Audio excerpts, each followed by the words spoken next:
अस्सलाम वालेकुम। Chapter number 11 second year. हमारे पास टॉपिक है प्रिपरेशन ऑफ ईथर्स। ईथर की प्रिपरेशन ये लॉन्ग के लिए भी इंपॉर्टेंट है, लेकिन बिल्कुल छोटा सा और आसान सा टॉपिक है। शॉर्ट क्वेश्चन में भी अक्सर ये पूछ लेते हैं।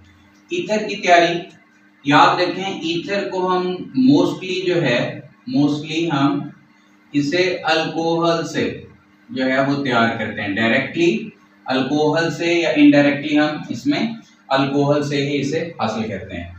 अब हमारे पास होता है ethyl alcohol CH3CH2OH। Ethyl alcohol लें 2 मोल और इसका मेटालिक सोडियम के साथ रिएक्शन करवाएं, मेटालिक सोडियम 2Na।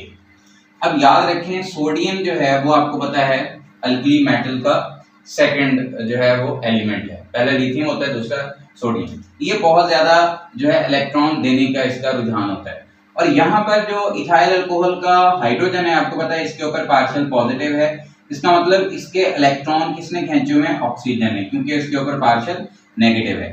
तो ये सोडियम क्या करेगा, यहाँ पे H+ को जो है ना इलेक्ट्रॉन देगा, एक सोडियम एक हाइड्रोजन को, दूसरा सोडियम दूसरे हाइड्रोजन को, टोटल 2 है ना, यहाँ पे 2 मोल है। तो यहाँ से आपके पास 2 हाइड्रोजन निकलेंगे और वो निकलेंगे H2 गैस की शक्ल में निकल आएंगे। ये हमारे पास हाइड्रोजन गैस बन जाएगी। बाकी हमारे पास बच जाएगा 2CH3CH2O नेगेटिव Na पॉजिटिव, क्योंकि सोडियम ने इलेक्ट्रॉन दिए थे, उसके बाद इसके ऊपर पॉजिटिव आ जाएगा चार्ज। तो ये हमारे पास जो है ये सोडियम एल्क ऑक्साइड बन जाएगा। ये हमारे पास एल्क ऑक्साइड बन चुका है। और याद रखें इसके पास ऑक्सीजन के ऊपर नेगेटिव है, चार्ज है। तो इस वजह से ये जो एल्क ऑक्साइड है ये स्ट्रॉन्ग न्यूक्लियोफाइल के तौर पे काम करेगा। इसको हम इधर लिखते हैं CH3CH2O negative Na positive plus. अब सामने हम इसके रखेंगे CH3CH2Br अल्काइल हैलाइड। अब आपको पता है अल्काइल हैलाइड में ब्रोमीन जो है वो इलेक्ट्रॉन नेगेटिव है, तो ब्रोमीन पे पार्शियल नेगेटिव चार्ज होगा और कार्बन पे पार्शियल पॉजिटिव चार्ज होगा। इसका मतलब कार्बन इस वक्त जो है वो इलेक्ट्रोफिलिक सेंटर बना हुआ है, इलेक्ट्रॉन की कमी वाला।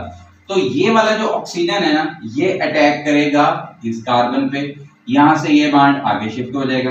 तो हमारे पास बनेगा ये CH3 आ जाएगा वैसे का वैसे, CH2 वैसे ही आ जाएगा, ये आ जाएगा ऑक्सीजन ये वाला, और इस ऑक्सीजन का अब बॉन्ड बन जाएगा इस कार्बन के साथ, ये आ जाएगा CH2 और इसके साथ लगा हुआ है CH3, तो ये CH3 प्लस हमारे पास क्या बन जाएगा, ये हमारे पास सोडियम है और ये ब्रोमीन, तो ये आपके पास बन जाएगा सोडियम ब्रोमाइड।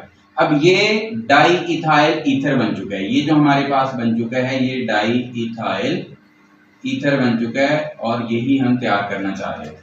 ठीक है, आपने 2 मोल अल्कोहल लेके इथाइल अल्कोहल सोडियम मेटल के साथ रिएक्शन करवाना है, उसके नतीजे में एल्क ऑक्साइड बनेगा। ये एल्क ऑक्साइड जो है ये क्या है हमारे पास स्ट्रॉन्ग न्यूक्लियोफाइल है, ये स्ट्रॉन्ग न्यूक्लियोफाइल आपको पता है जो इलेक्ट्रॉन रिच स्पीशीज होती है, यहाँ पे ऑक्सीजन पे नेगेटिव चार्ज है तो ये इलेक्ट्रॉन है इसके पास एक्स्ट्रा, और ये वाला जो है इलेक्ट्रोफिलिक सेंटर बन चुका है। अब ये न्यूक्लियोफाइल इसके ऊपर अटैक करेगा, ब्रोमीन रिलीज हो जाएगा, यहाँ से सोडियम और बाकी हमारे पास डाइइथाइल ईथर बन जाएगा। नेक्स्ट हमारे पास है अल्काइल हैलाइड्स को जब हम ड्राई सिल्वर ऑक्साइड के साथ जो है वो हीट करते हैं। 2 मोल हम लेते हैं CH3CH2Br इथाइल ब्रोमाइड। ये मैं अलग अलग लिख रहा हूँ समझाने के लिए, फिर मैं बुक की तरह भी लिख देता हूँ जैसे बुक में लिखा होता है मोस्टली। इसका रिएक्शन है सिल्वर ऑक्साइड। सिल्वर ऑक्साइड का फार्मूला होता है हमारे पास Ag2O। इसको मैं ऐसे लिख रहा हूँ AgO और ये वाला Ag2O, ये आपके पास फार्मूला आ गया।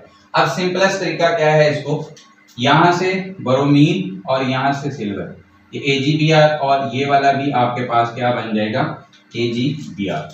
अब ये आपके पास आ गया AgBr, 2 AgBr आ गया प्लस CH3CH2, ये आ गया आपके पास CH3CH2, यहां से इस कार्बन का बॉन्ड फ्री हो गया, इधर से इस ऑक्सीजन का, तो ये बॉन्ड ऑक्सीजन इधर से इस ऑक्सीजन का बॉन्ड फ्री हुआ, इधर से कार्बन का, तो यहाँ पे आ जाएगा CH2 और ये आ गया आपके पास CH3। ये आपके पास क्या बन गया, डाइइथाइल ईथर बन गया।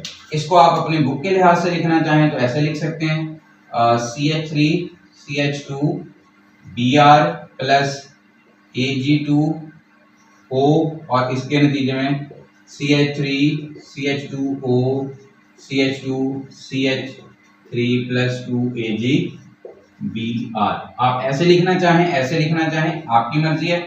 अगर ये आपको समझ आ जाएगा तो फिर ऐसे लिखना भी आपके लिए आसान हो जाएगा। ओके डियर स्टूडेंट, ये था आज का हमारा सिंपल सा टॉपिक। अल्लाह हाफिज।